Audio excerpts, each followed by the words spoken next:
Hoy en Difícil de Creer, viajaremos a África para conocer la evolución de uno de los virus más despiadados de la historia. Le llaman ébola. ¿Podrá el hombre sobrevivir al apocalipsis zombie?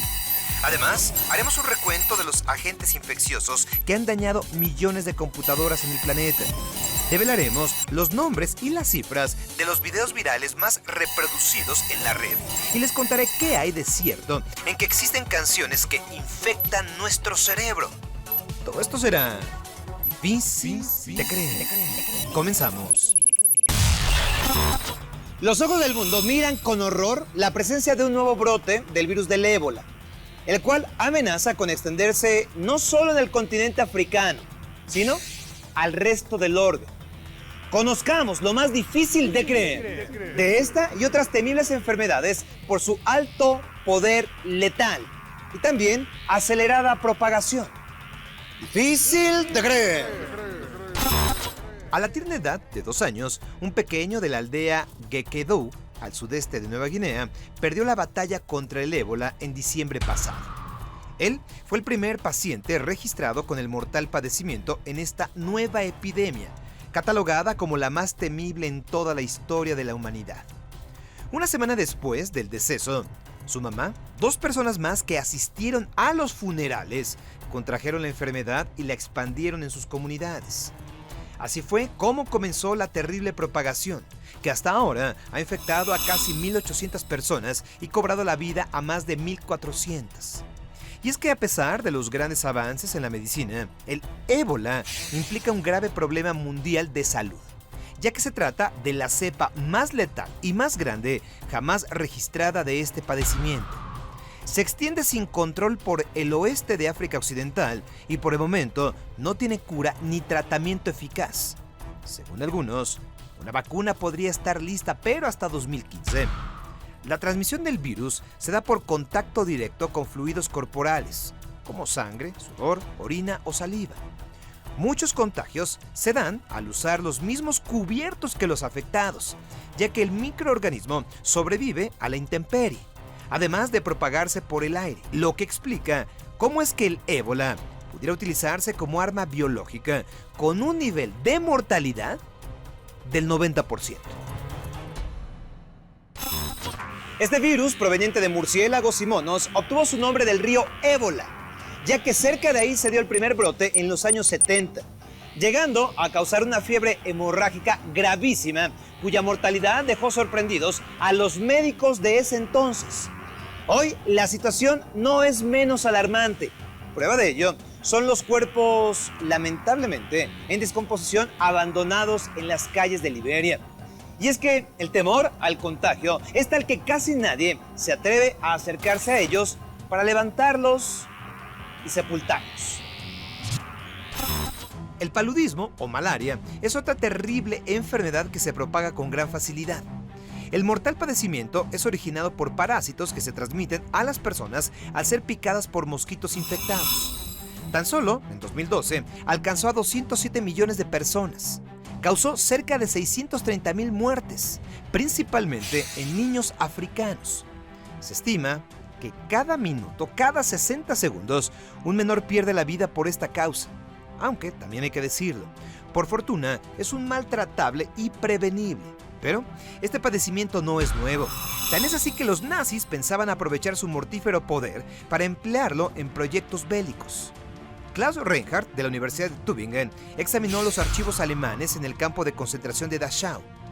Encontró que los científicos de esta unidad intentaban encontrar un mosquito que pudiese ser infectado con paludismo e infiltrarlo detrás de las líneas enemigas de la Segunda Guerra Mundial. La alta incidencia de ese mal en el mundo hizo necesaria la implementación del Día Mundial de la Malaria. La idea es que las medidas preventivas, que en realidad son muy fáciles de implementar, lleguen a evitar la oleada de muertes. Algo paradójico y difícil de creer.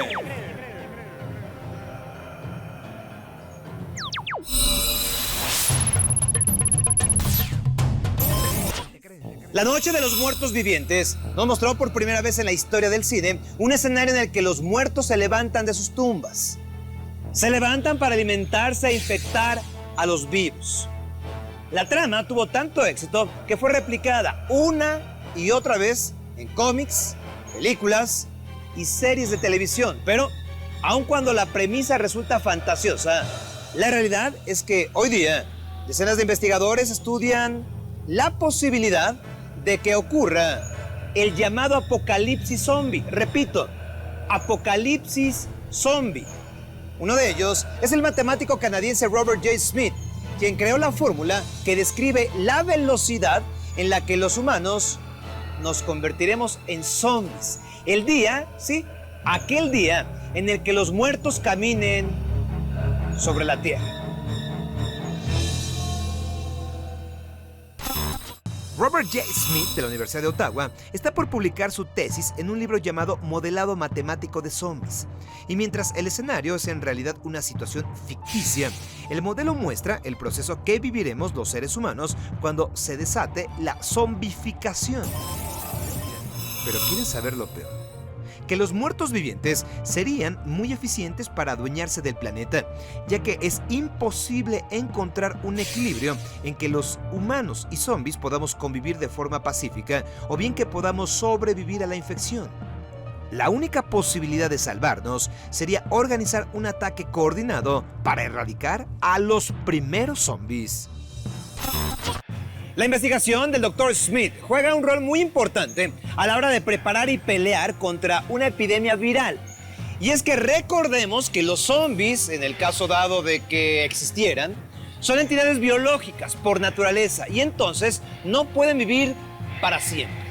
Así que se les pueden aplicar los mismos modelos matemáticos que se utilizan contra otras entidades biológicas. Esto con la finalidad de erradicarlos.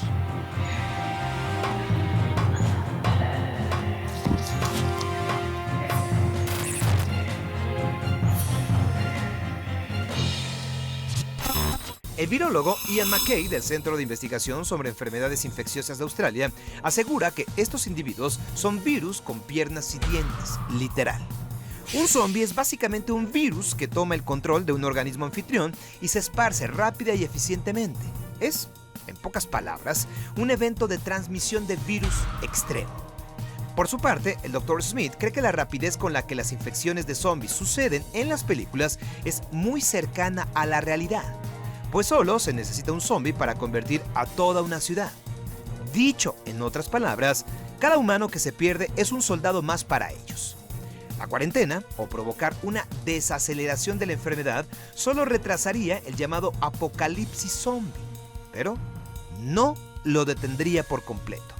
Lo único que podría salvarnos serían los ataques organizados y progresivos.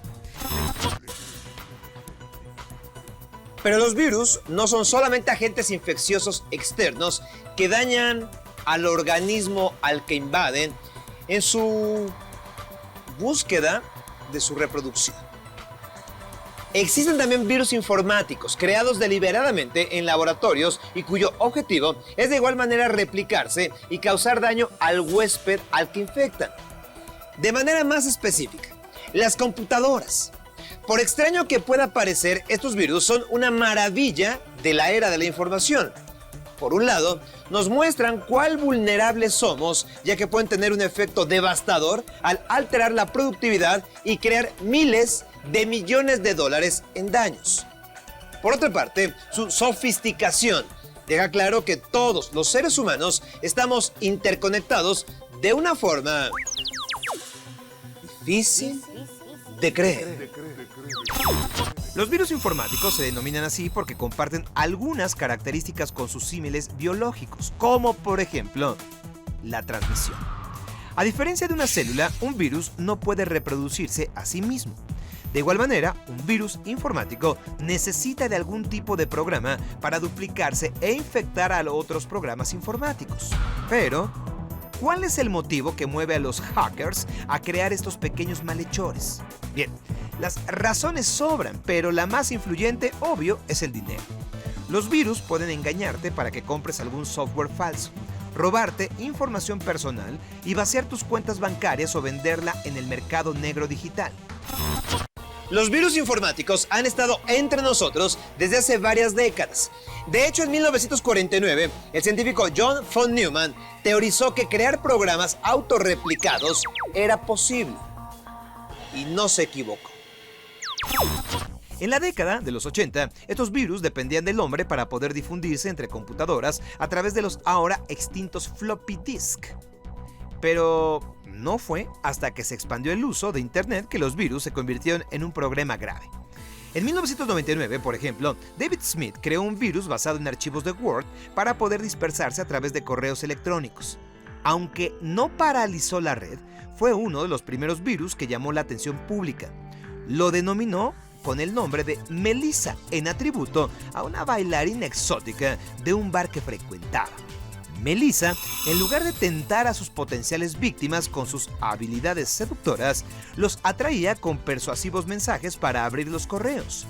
Una vez activado, el virus se duplicaba rápidamente y se autoenviaba a 50 personas registradas en los contactos. El virus, entonces, se propagó velozmente, tanto así que autoridades de los Estados Unidos se interesaron en su trabajo, ya que había destruido redes del gobierno y del sector privado, obligándolos a detener el uso de programas de correos electrónicos hasta que se encontrara una cura. En el año 2006 se registró uno de los peores ataques informáticos en el mundo. Más de 200 millones de correos electrónicos se detectaron contaminados con el llamado virus Stormworm. El título del correo inició con 230 muertos por tormenta en Europa, el cual engañaba a la persona a bajar el alarmante contenido a través de enlaces falsos con historias o videos para implantar el virus. Una vez que el virus era instalado, convertía las computadoras en zombies, permitiéndole al hacker controlar la máquina en su totalidad para robar información y usar su correo electrónico para enviar spam. Y aunque no todos los correos fueron abiertos, esto facilitó la entrada de los llamados programas spyware que espían lo que el usuario hace en su computadora, robándole información y su privacidad. Difícil de creer.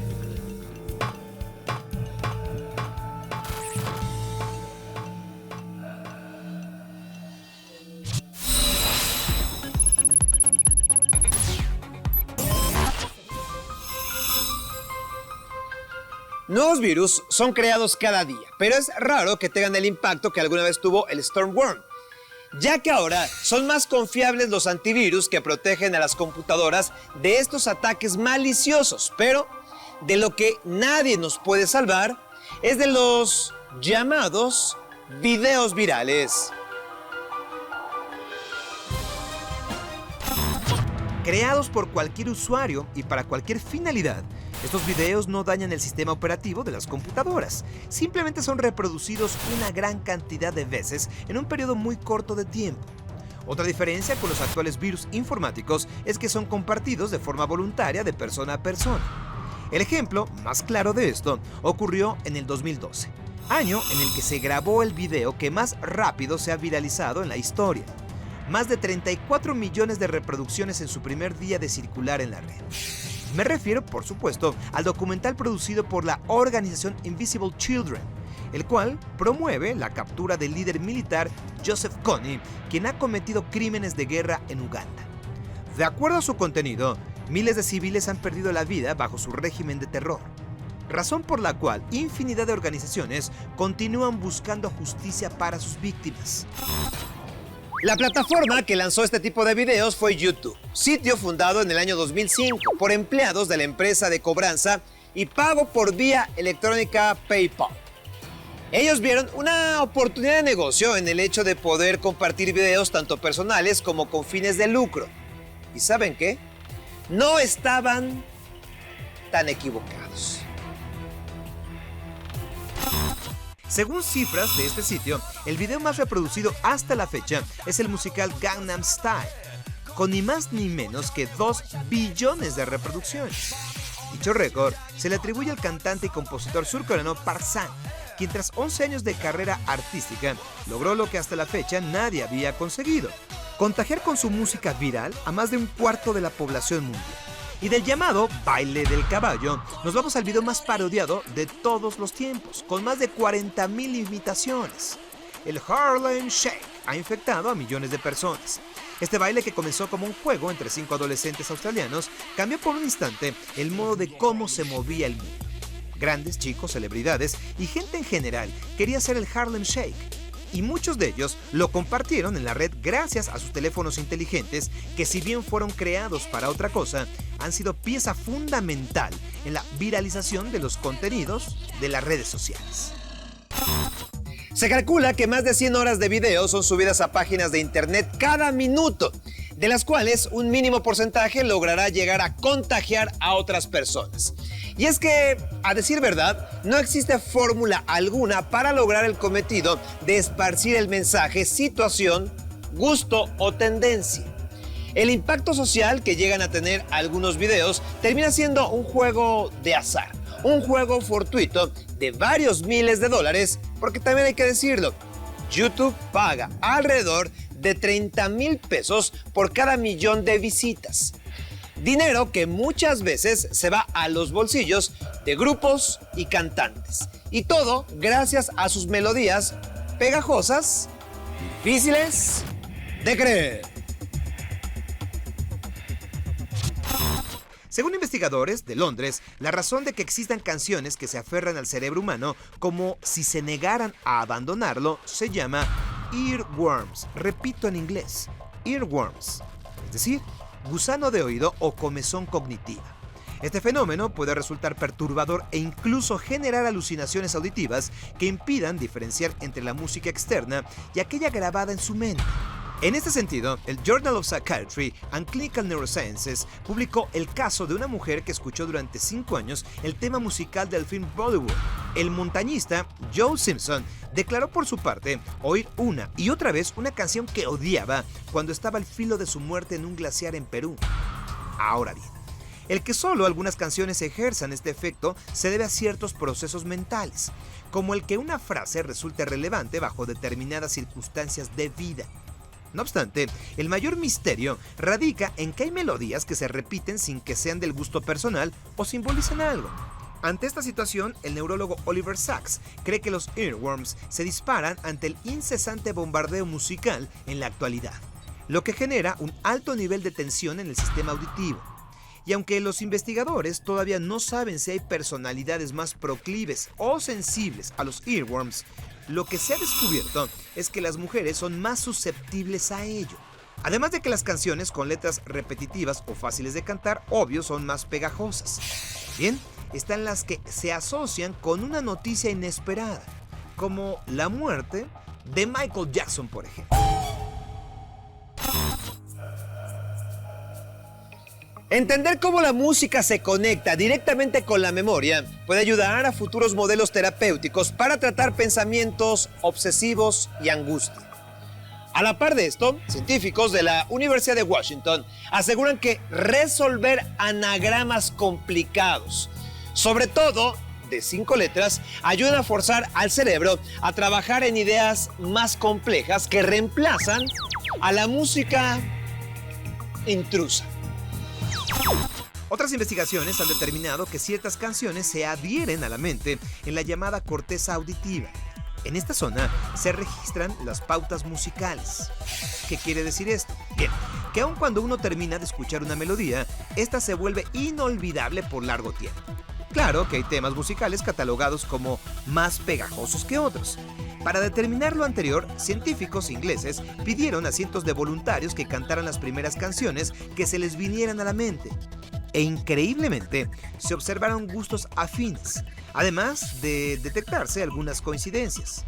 La voz era masculina y más poderosa o aguda. Las frases eran largas y detalladas, y el uso de sintetizadores y coros prevalecía. A partir de ahí, los investigadores elaboraron su top 10. Este incluye a We Are the Champions de Queen, YMCA de Village People, Fat Lip de Sum 41, The Final Countdown de Europe, Monster de The Automatic, Ruby de Kaiser Chiefs, I'm Always Here de Jimmy Jackson, Brown Eyed Girl de Van Morrison, Teenage Dirtbag de Widows y finalmente Living on a Prayer de Bon Jovi. Aunque también los científicos de la Universidad de Washington hicieron lo propio y sostienen que la música de Lady Gaga tiene un efecto lo suficientemente poderoso como para quedarse adherida en la cabeza de más de uno, tal y como sucede con los temas Alejandro, Bad Romance, Just Dance y Paparazzi. Una encuesta más destaca a Chains de David Bowie, o qué tal Hey Jude de los Beatles como las más pegajosas. A mediados del siglo XIX, Louis Pasteur propuso la teoría germinal de las enfermedades, en la cual explicaba que todos los padecimientos eran causados y propagados por algún tipo de vida diminuta que se multiplicaba en el organismo enfermo. Pasaba de este a otro y luego a otro. Hemos visto una vez más que todo está interconectado. Soy Sergio Sepúlveda. Difícil de creer. Hasta la próxima.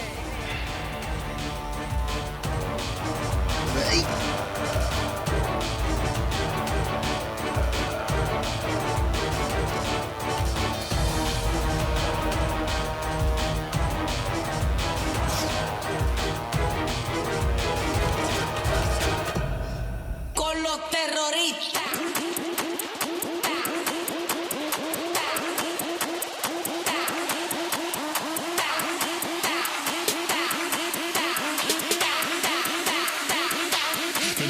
Harlem Shake.